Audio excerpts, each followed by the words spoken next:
sun. I show you how deep the rabbit hole goes. Listen to Pavarotti.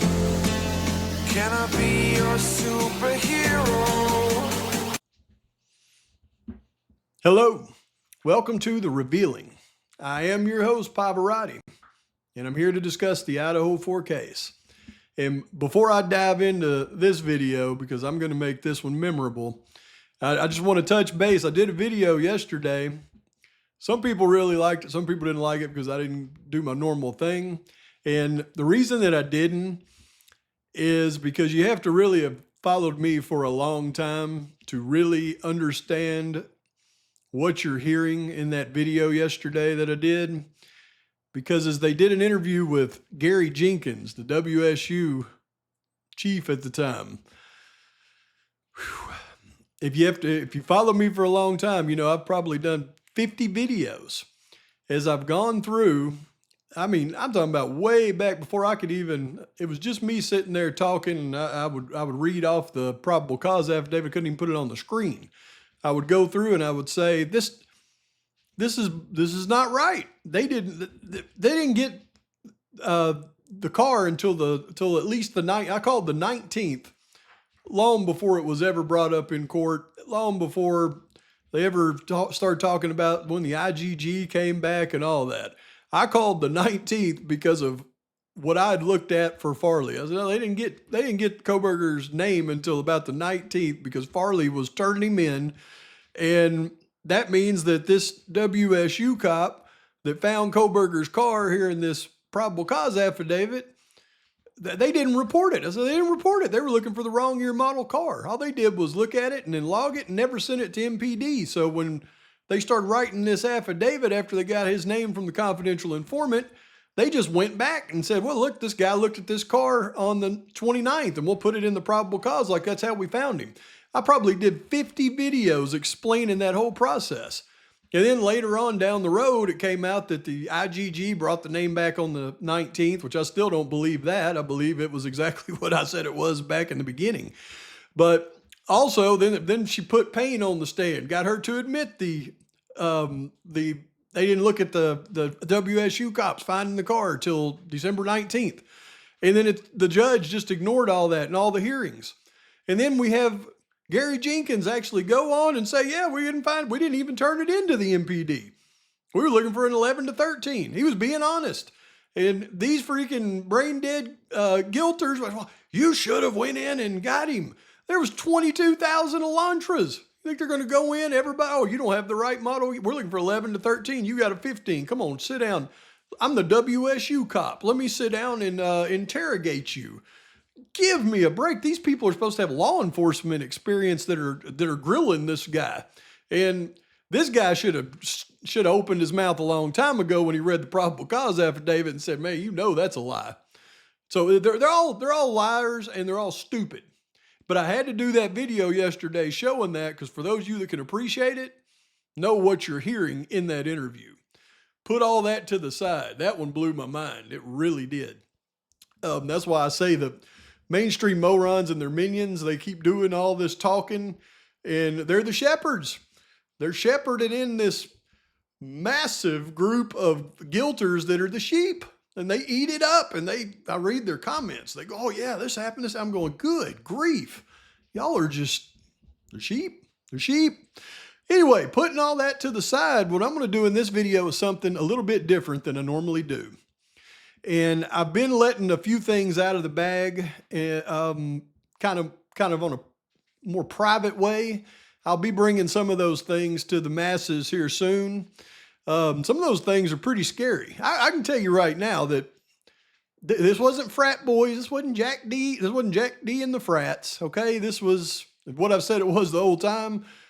I've actually got proof of it now. I mean, I know beyond a shadow of a doubt what happened in this thing.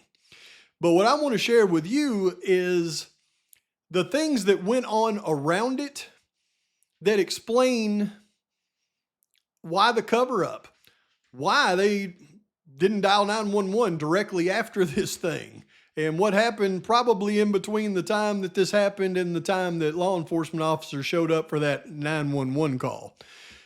you can bet there's a lot of things that happened between then and then. And I'm sure the university and a lot of people had their hands in on that. But I can tell you one of the main reasons is because they knew they had a situation on their hands and they couldn't have this get out to the public. And what's bad is what they did with the information after that, manipulated it to try to fit Brian Koberger. But I'm just going to lay it out for you in this one. Normally I go through and I give you all my receipts for it. Now I've got a bunch, but I'm going to go ahead and lay it out for you what happened, what I believe happened. Let me just go ahead and indemnify myself. I'm going to go ahead and give you my humble opinion based on the evidence that I've seen, what I think my hypothesis is of what happened around the atrocity. I've already showed you what happened during the atrocity. You got DoorDash lady flashing her flashlight to the kid or whoever's sitting in the car right there next to the Queen Road Apartments. They flash the light over there to gun rack guy. He flashes back. They drive off. That's all. That's the operation. That's what happened. But what happened before that is why all the cover up is in place, in my opinion. Was what happened before that and some other things around this situation that they don't want you to know. In my humble opinion, this is all just what I've come to from the evidence that I've looked at. So I'm going to do it a little bit different in this one. I'm just going to give you some basic evidence for what I'm about to tell you. See if you can wrap your minds around it. And then in a future video, I'll give you everything that I got around that situation. But there's two things you've got to understand, and this is why I say I'll never get the truth out there to the masses. It'll never happen because there's too many people on our side that have brainwashed themselves to where they can't see the truth either.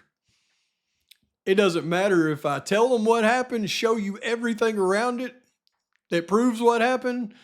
They're still in their mind. They've looked at so much, they can't get around certain things. And if you can't, then it's going to be hard for you as well. But if you can, then it's going to be the easiest thing in the world for you to see.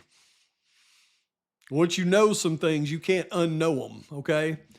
I got to tell you, before I get into it though, see if you can wrap your mind around this, because if you can't, then there's no reason to even watch it, really, because you'll never, ever be able to learn what really happened in this thing. There's one thing that you have to know beyond a shadow of a doubt. This crime happened between 3:55 and 4:20. More to the point, it happened between 3:55 and 4:20. Somewhere in between 3:55 and 4:20, the atrocity took place.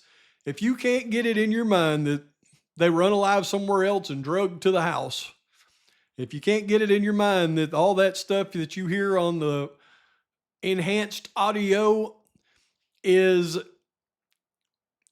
just not relevant. If you can't get it in your mind that this crime happened between 3:55 and 4:20, you'll never know the truth about what happened on King Road. That's number one. So if you can't get your mind around that, don't even watch the video, because you're not going to hear the evidence that I'm going to give you in this one and down the road for it anyways. So that's number one. Number two, if you cannot get it through your mind that the body cam footage of the Banfield stop and the little stop at the apartments after that is not showing you the correct time. It is at least 1 hour and 7 minutes, probably 1 hour, 7 minutes. And I agree with Sherlock Holmes, 26 seconds behind real time. Absolutely is. And if you can get your mind around the two things that I just explained to you, the crime happened between 3:50 and 4:20.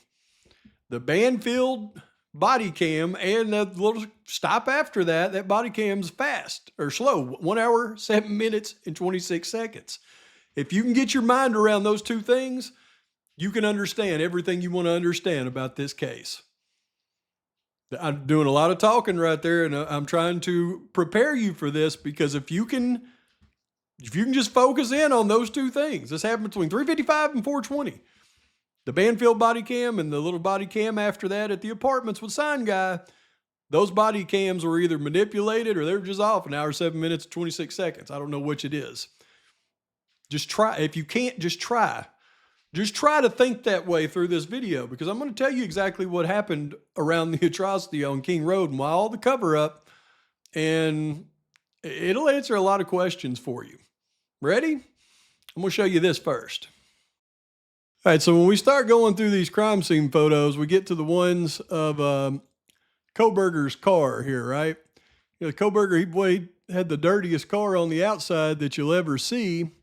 By the way, look at those wheels, and you can see the 5 spokes, not the 6 spokes. And you can see how they got the little curved 5-spoke wheels there.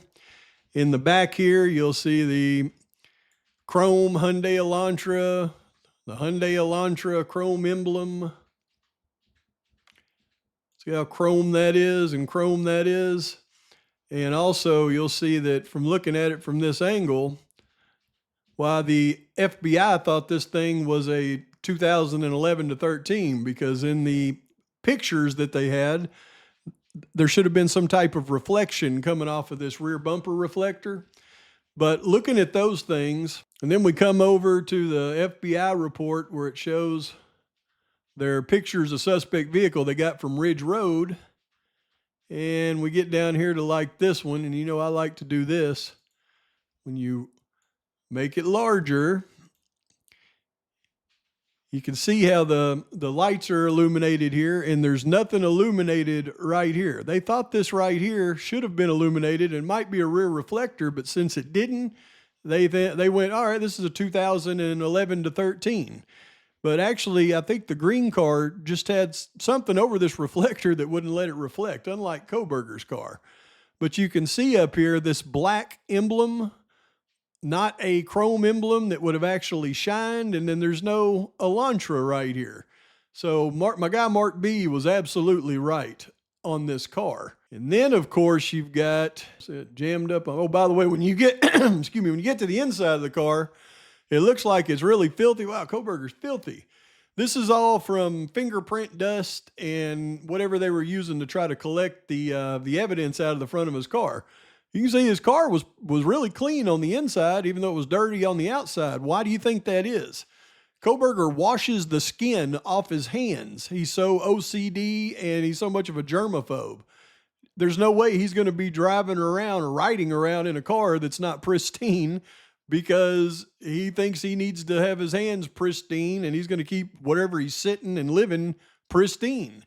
The outside of the car, he's not touching it much, so you can bet other than the door handle, he wouldn't care about it. But this isn't dirt and filth. This is like fingerprint dust and stuff like that. You can bet the inside of his car probably was really clean, because Kohberger's a really clean person. But when we go down here to the front of this vehicle, everybody want me to point it out, the bug reflector. Now, I think that is a big thing, but also look right here. See this Hyundai Elantra with the little circle around it, and then it's got this. This is all chrome on Kohberger's car. Chrome would reflect, so when you have pictures of the front of this car, you should see this bug reflector, and you should see a little bit of chrome reflecting in this front. But when you go to the FBI's pick on it, which, by the way, look, again, Mark B was correct. You can clearly see that that's not one of those 5-spoked wheels. It's got 1, 2, 3, 4, 5, 6. And then the front here, when you see the license plate wrapped around with the little dent right here, well, you can also not see any chrome, nothing right here as it relates to the Hyundai Elantra. But here's what I asked Mark if he'd take a look at this area right here, because you can clearly see there's no bug shield. And I asked him to take a look if he thought that there might be a filter over this part, which we now know why they cut the top of the car off right here, because obviously when the pictures came out with the bug guard and this one didn't have one, it'd be very obvious. But just so that you don't see even the front of it come down, I had him look and see if he thought there was a filter, and he said absolutely. And you can see it right here when it's zoomed in. There's a filter that comes down and goes across the entire top of this picture.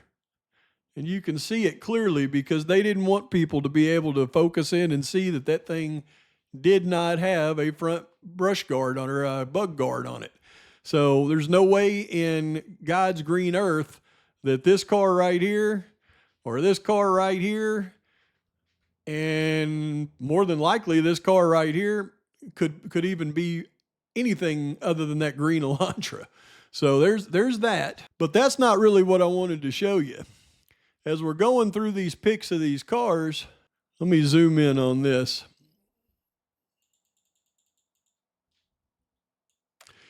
Some of y'all remember a video I did, I guess it was a week or so ago, where I pointed out in the back of those trucks, they were driving off and they had mattresses sticking out of the back of the trucks. And those mattresses had mattress covers on them. And I said, look, this is probably taken out of that bottom right bedroom of the house. And everybody said, Bob, can't you see the stains that are underneath that mattress cover? And yeah, I could see them, but I didn't want to say anything at the time. But yeah, you can clearly see all of this underneath this mattress cover here on this mattress. What's all in this warehouse? We got Kohberger's car. Look, we got bags and stuff up here, boxes of evidence, I guess. What bed do you think this is? I mean, I gotta say, if this is the top of the bed, and this one, I believe, came from that bottom right bedroom, and I believe that's the reason why you see this mattress sitting with this mattress cover over it in this warehouse. And it was obviously never processed for evidence. Now, when we look around this warehouse, let's see what else we can see in here, because it's a pretty big looking little warehouse. We know there's nothing over here. Okay, now we can see the front of it. There's a table over there. And oh, looky here. Now we can clearly see the only places the blood is pooled is up here. So that means this is either Ethan and Xana's bed, which if that's Ethan and Xana's bed, why is it in this warehouse and not being processed? It's certainly not Maddie and Kaylee's. It's not one of the roommates' beds. I believe this is the bed out of that first floor to the right bedroom, and I believe this is what you think it is. But as you look around this warehouse, you'll notice there's only one mattress in here. There's not a mattress behind that, is it? Let's see if we can find another picture that shows us that. Surely they don't have another mattress over there, do they? No, this is just something wrapped up. That's not a mattress. Why is it hidden back in a warehouse with Kohberger's car? Huh. Whoa, what is this? I have my theory on this. What this is a little, actually a little Canon Ivy printer. And that little printer will print little stickers that you can print out and put it on like a little, well, you can put it on anything, I guess, but some people like to put them on little cards and hand them out. But that is very interesting. Look at this right here. Now, when we go through the police reports, they tell us that this bottom floor bedroom right here was just an extra bedroom and just had a bed. And they said that Kaylee would use it for her, for her work from home. And maybe she had a computer in there and stuff. So really there shouldn't be any personal effects in there. The officer said there was just a few personal effects scattered about the room, and there was a bed and just some covers, and that was it. So really this room is no more personal to anybody in the house as this hallway, is this room with the HVAC unit in it, or anything else. I mean, none of the victims supposedly lived in here, so why weren't they taking pictures of this room? This isn't a personal room. But they did catch a picture just of the door opened. Huh. They come through the front door and they're snapping these photos, and oh, look, we're taking a picture from the bathroom out the hallway, and here's the bathroom. Yep. That's all these pictures of this bathroom down here. Yep. Look, here's a picture of the house going through the doorway. All right, and so here's the picture of the front of the house with the door open, and you can see those dark curtains over that room. Only room in the entire house that had dark curtains. But when you go through this front door, All right, they're snapping pictures of this hallway. We've got the wreath on the door. All right, and they're coming through. We got the bathroom. The bathroom and the stairs. Oh, look. They actually shot a little picture of this room here for us. Not where we could really get in there and look, but they actually left the door open and snapped a picture of this thing. Look, they snapped a couple. Not where we could really see in, but looky here. Now, what is in this room? Looks like there's... Oh, look, you can see the corner of the bed. There's the box springs and there's the mattress. And look, there's a couple of doors that are just kind of laying up there. You got these little things on the wall here. Looks like maybe they have a little plant in there. Maybe, what, some candles or something? What is in this room? Look, there's a little rug. Really nothing but a dark room with this bed here and some dark curtains. I don't see anybody's computer that they work on or anything like that. Huh. Who was in there before this thing started and who had just left right before this thing started that I think tells us the story? Okay, I'm just going to give you my entire hypothesis of what went on before the atrocity. I mean, right before it. What caused all the cover-up after it, and why nobody dialed 911. And I'm just gonna talk it out, and then I'll bring you videos that back up what I'm about to hypothesize. So it looks to me like somewhere between when Kaylee was texting and calling and talking to Jack D, because Jack D didn't do this, y'all.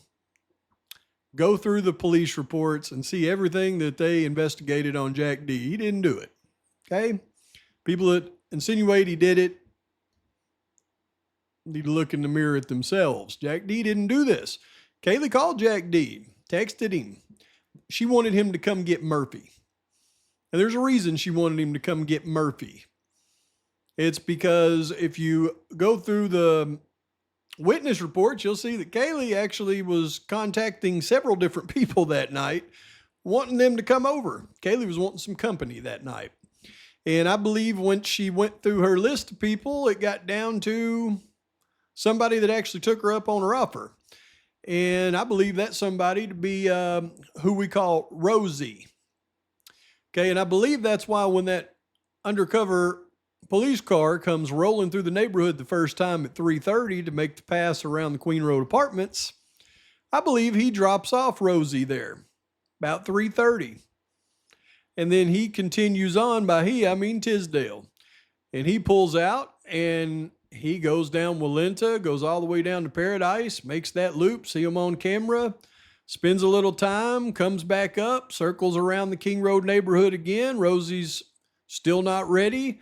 He pulls out, goes to the apartments on Taylor, drives back down that same route on Walenta a couple times, goes back to the apartments on Taylor, trying to kill some time. And then when he rolls back through the last time at 3:56, he rolls around those apartments.